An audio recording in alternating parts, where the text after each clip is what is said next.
Okay, welcome back to particle physics and the Standard Model. This is lecture 26,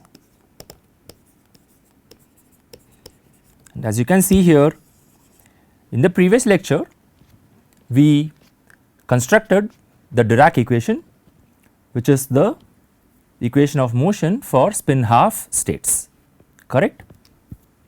And to do that we try to linearize the special relativity equation or try to linearize the Klein-Gordon equation, if you want to put it that way, and saw that forced upon us certain matrices that had some special properties like this, right?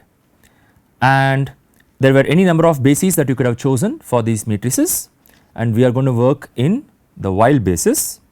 Whatever be the case, we ended up getting a nice simple looking, one of the most important equations in physics, the Dirac equation, right. And of course we know better than Dirac himself now not to interpret the psi as a wave function, but as a quantum field, just like any other quantum field. So it is also a quantum operator that can create and annihilate particles in Fock space. Good. And then this is where we realized that the psi field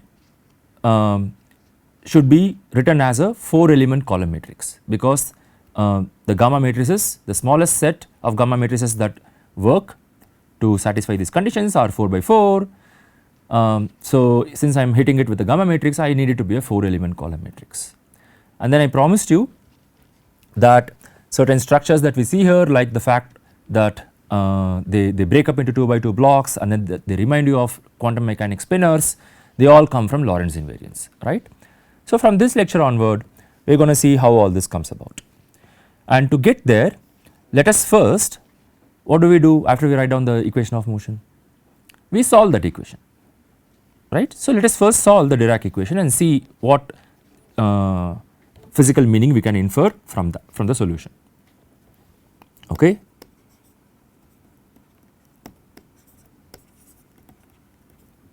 Very good. Now I am not going to write down the full plane wave solutions, okay. Notice that I already said plane wave, because what else could it be? When we are talking about a free theory, even in Klein-Gordon we got a plane wave, right. Even for spin 1 we got plane wave. So of course you are going to get some plane wave solution. But the full solution in all its glory, that is not something I am going to derive here, okay, because it is not terribly illustrating. For that I am going to refer you to Griffith's section 7.2, basically chapter 7 section 7.2, okay. But of course this is a simple enough equation, it is just some matrices. You can solve this yourself, okay, it is not that hard at all, alright.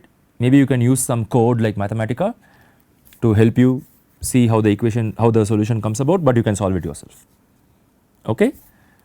What I will do here is, so here is I am going to get a static solution.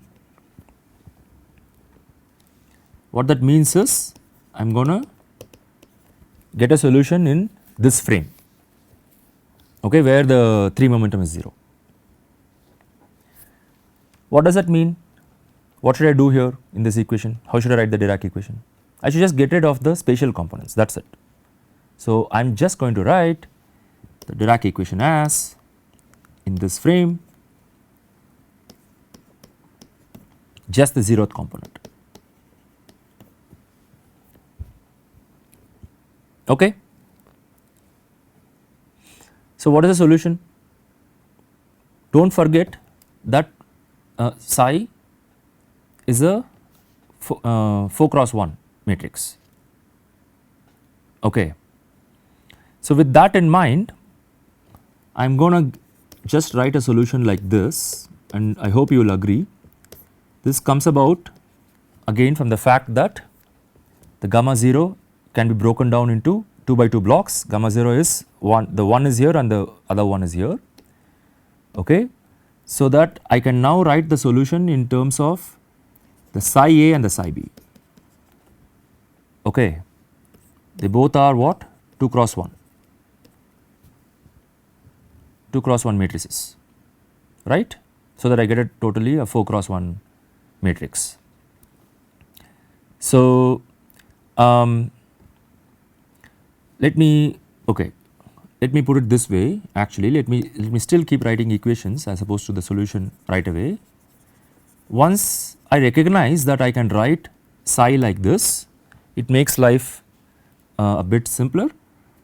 That would just mean now that the equation becomes I partial t psi A equals m, what is this now, psi A or psi B? It has to be psi B. That is just what the gamma 0 matrix does, okay, in the wild basis at least, right. And similarly, partial t with psi B will give me m psi A, okay. Good, this is what we are going to solve, okay. So what is the solution? The solution becomes easier to see if we now slightly rotate the basis, okay, and go to a basis where I can define a psi alpha as psi A plus psi B over 2 and psi beta as psi A minus psi B over 2, okay. Then what happens? Then the equation looks a little more easy to solve, right. Now the plane wave solution is even more visible, right, because the solution now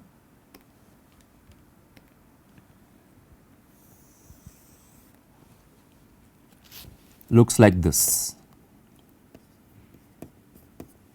As a function of time, this is just e power I m t with whatever the initial condition is,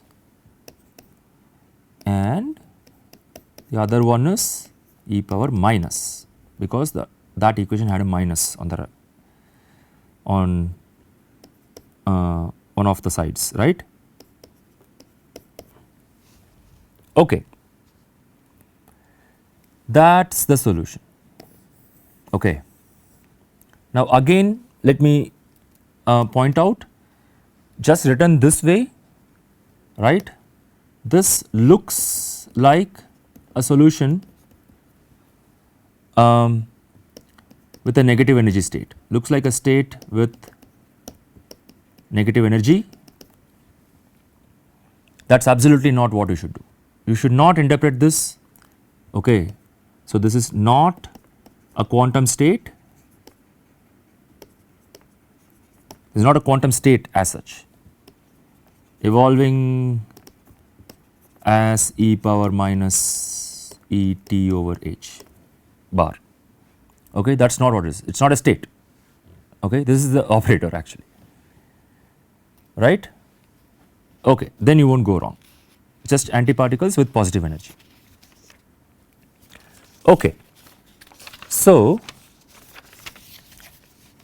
we have now written down, this is also what, this is also 2 by 2, right, sorry 2 cross 1 actually, 2 by 1 matrices, right.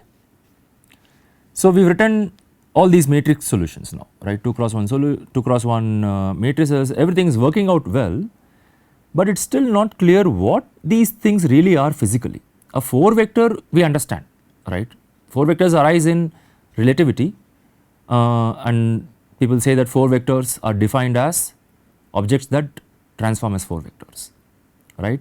So we do have an understanding of that from the Lorentz group, but now I have just started writing matrices all over the place and it is not really clear what these objects really are as far as Lorentz invariants and things like that are concerned.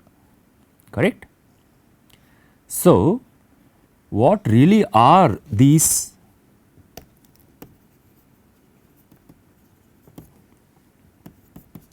psi alpha, psi beta, psi A, psi B and so on. Okay. See the psi in some basis I can now write as some psi alpha, psi beta, right. So, some other basis, literally these are, there is a spinner sitting here and there is a spinner sitting here, literally this is what it is. Okay. So, what is this object? What is this object? Why do they behave like this? Okay. So, let me give you the answer first and then I will derive it. Basically these things, okay, are the spinners of quantum field theory, not of quantum mechanics. This is where I like the word spinners. As I told you earlier, for quantum mechanics I prefer the word spinners or whatever, okay, but these are the real spinners in field theory, and they are nothing but yet another representation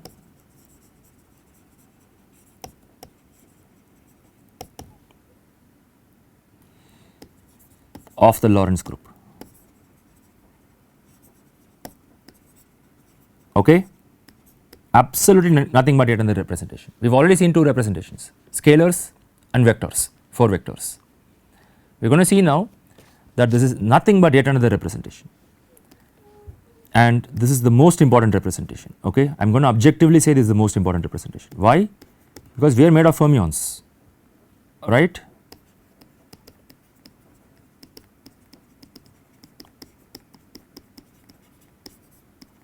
Without fermions no matter, nothing to speak about, right. So, this is the one of the most fundamental things to learn here, okay. And most of the standard model states are spinners. Forget that we are made of fermions. Even if the standard model existed without us existing, most of the standard model states are also spinners. The quarks, right, leptons, all of them, composites like baryons, right, good. So, how do we see this? Okay. Let us take something that we already know from before. Let us take rotations. Okay. What happens under rotations?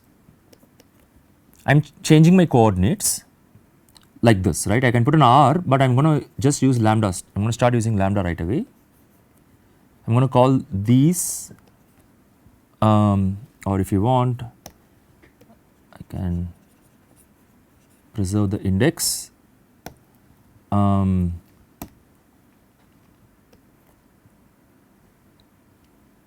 Okay.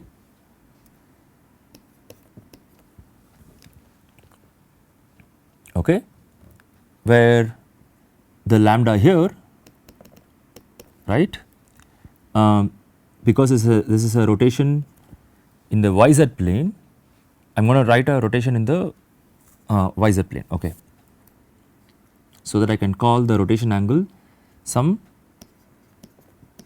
theta x, agreed. So, I have cos theta x, sin theta x, minus sin theta x, cos theta x.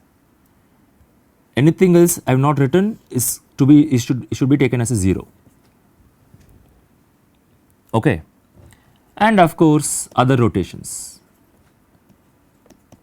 involving theta y and theta z,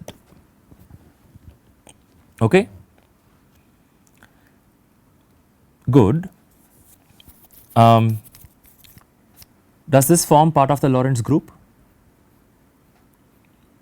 It absolutely does, okay. People think, generally naively people might think that Lorentz group encompasses only the Lorentz boosts, because it has the word Lorentz in it. No, the Lorentz group also contains rotations. Okay. So, this is definitely one representation of the Lorentz group. Let me write down other kinds of representations. You would also have, so let me just write, and you can also have boosts in the x direction parameterized by beta, right. Remember from your relativity course. So, boost in the x direction I can write this way, and in other directions I can write using a beta y and a beta z. Okay. So, what are these now? These are this and this, these are all nothing but some representations of the Lorentz group. What is the Lorentz group? It is SO13, right. To denote Minkowski space, you do not write SO4, you put SO13, time and 3 spatial components. Agreed? Okay. And for those who are interested, you can go check what these words mean. What I have written down in particular is an orthochronous and proper Lorentz group. Okay. I made sure that time has a positive sign, and that this particular representation is connected to identity. If I take thetas and betas to 0, I get identity. Okay. But the important thing for physics is these are representations of the Lorentz group itself. Okay. Now, I do not have to always write down the full transformations this way, okay, because it turns out that if I just write the infinitesimal transformation, right, they contain the DNA of groups, basically a special kind of group particularly, but in general. Okay, so it is illustrative to see what the infinitesimal transformations look like. That is easy. Okay, I just have to take the small values. So theta, so I just, instead of sin theta I will write delta theta. For cos theta I will take it as 1. So, I am just going to keep terms only up to linear order, that is what it means. Okay. Similarly, for the cos hyperbolic and sin hyperbolic functions. Okay. In that case, let us see how the spatial, I am going to put these together and see how the temporal and spatial components transform in X. Okay. The temporal component goes as what? There is only a boost on it, right. Of course, you can't rotate time, right. You can only involve boosts with time from here. Okay. And the sinh goes to 0, right. Good. And for the spatial component, what do I have? Again, look at this. Over here, the cosh is what I am taking, right. And notice that the I and the I actually, sorry, this is what I should have done. I should have put a delta 0 actually. So, this I corresponds to the correct spatial component, but then you basically taken the temporal component of the coordinates themselves, right. So, that is how boosts work, right. Minus for rotations, I am just going to write a shorthand,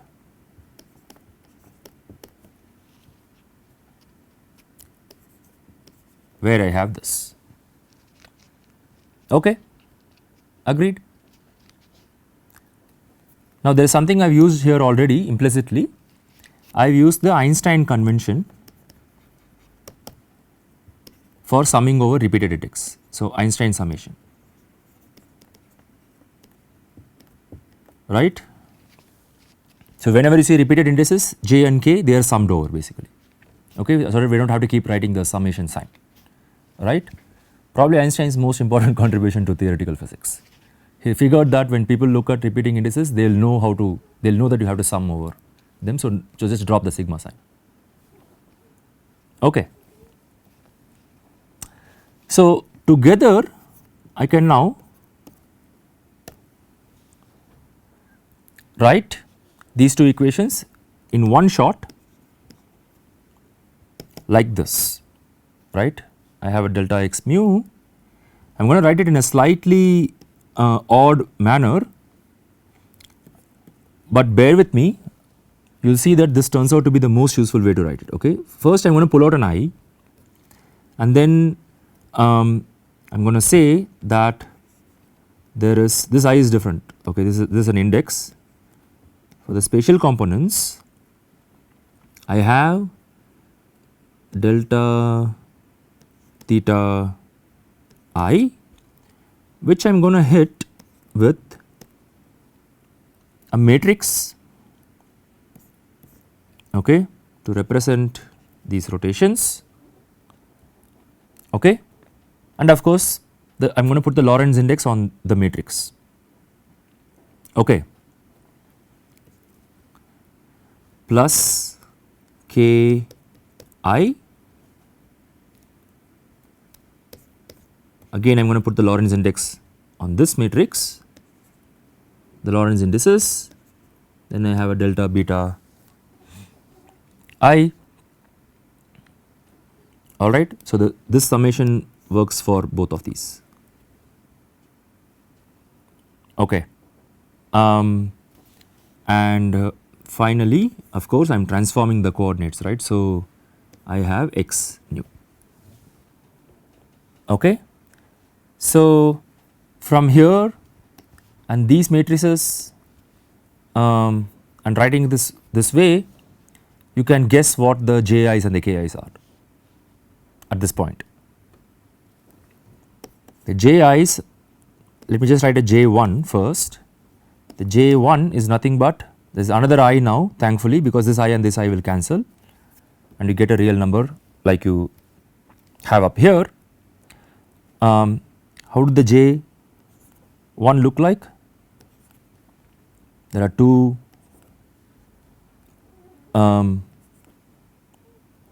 okay, so the diagonal entries are all 0 and I have this, agreed. Look at this, right. So here I have infinitesimally I have, this is 1, this is a -1 with a delta out and so on, correct. Of course now I pulled out an I, there are more I, so that the signs flip, but this matrix corresponds to these rotations, agreed. So if I hit it with the infinitesimal one, you are going to get rotations around the x axis, right. So similarly, and you have j1 and j2, j2 sorry j2 and j3 obtained similarly, okay. What about the k's? Again let me write one k matrix. I have 0 -1 -1 0 0 0, okay, and similar k2 and k3, okay. These are very special matrices, okay, because this is what is called, these are what are called generators, okay. In general you will have generators for these groups. In this case these are the generators of the Lorentz group. Okay, in the 4 vector basis. I say that because we are going to see some very interesting thing coming out of this in another basis. Okay. Why do I say that? Why do we say this is generator? Because using this infinitesimal transformation, remember we started by writing some generic lambda mu nu. That lambda in general could just be an exponentiated form of these transformations. Okay, so this over here. So I can just write a generic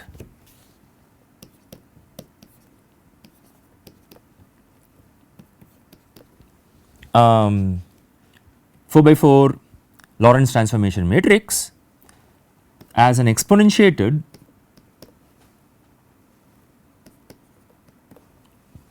form of these matrices where the 3 rotations and the 3 boosts figure, and for that I just have to hit the rotations with the relevant generator for the rotations, and I have to hit the actual amount of boost with the relevant generator for the boost. Okay. So it is intuitive, right, why it is called a generator. This generates the entire group basically. Using infinitesimal transformations you can generate the entire group. Okay.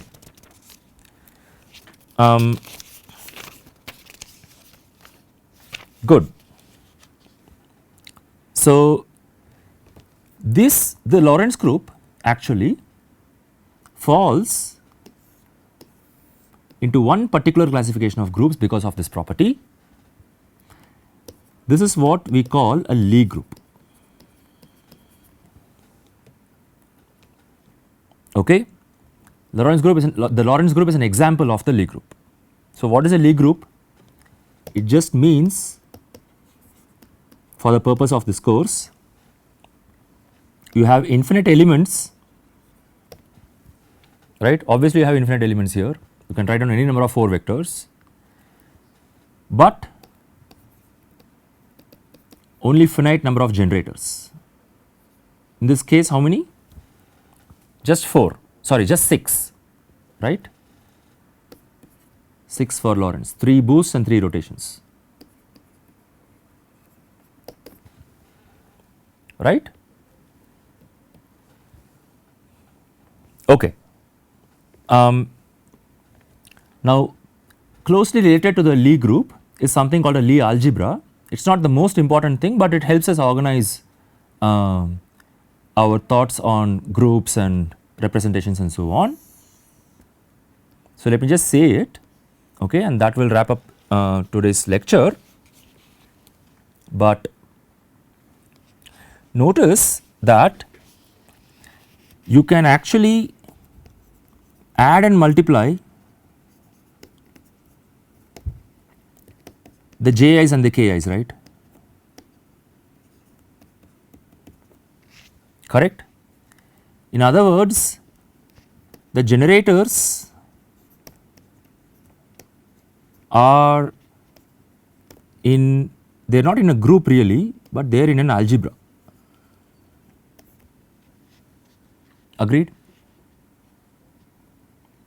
Whereas the group elements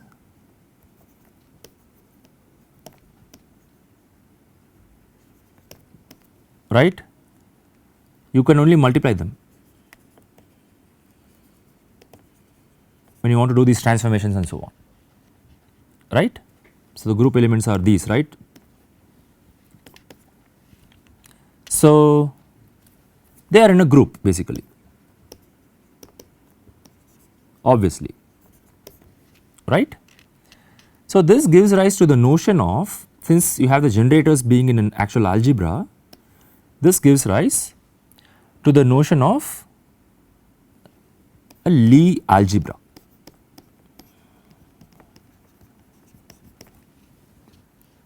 Okay. So basically the generators form a Lie algebra, that is, there is a multiplication rule for the generators themselves. Okay. In the case of the Lorentz group,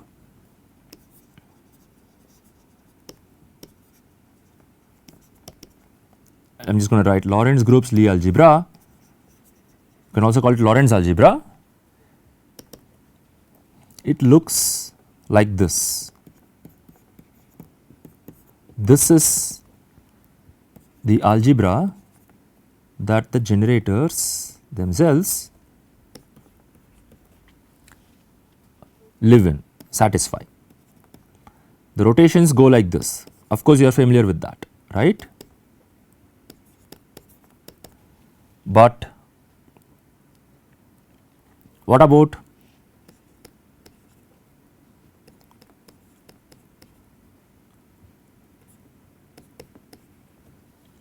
rotation and boost? That gives you back a boost, it turns out. Okay. And of course, another surprising thing is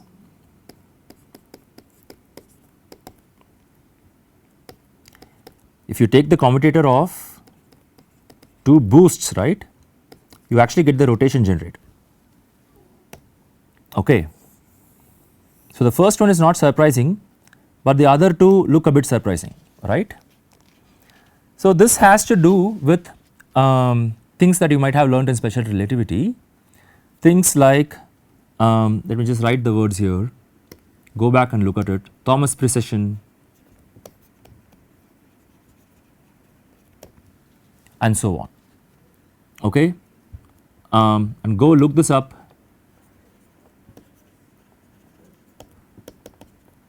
People say that a double boost, this is what you have, right, a double boost is basically a tilted boost, okay. This is not really the place for me to explain all this, but these are very nice relativistic concepts that you see encoded in the algebra itself, okay. So, let me just introduce one other term. The multiplication rule of this algebra is also called the Lie bracket, okay, multiplication rule. So, you will come across these terms in mathematical physics, field theory and so on, okay. So, let me just end this class now by saying that this Lie algebra for any group, right, for Lie groups, this is kind of the most important thing that defines the representation of the group itself, okay. This is really all you need to know to construct the, just like you know for the Dirac matrices you needed the anti-commutators, really the DNA of the representation that you are thinking of for this group is all there, is all encoded in the generators themselves. So, once you know the Lie algebra, you can work out what the generators are, and from there you can work out the entire group, okay. So, we will take this concept and turn it around in the next lecture and see if we can construct other representations of the Lorentz group, and we will see something very interesting happens, okay. So, we will do that in the next class. Thank you.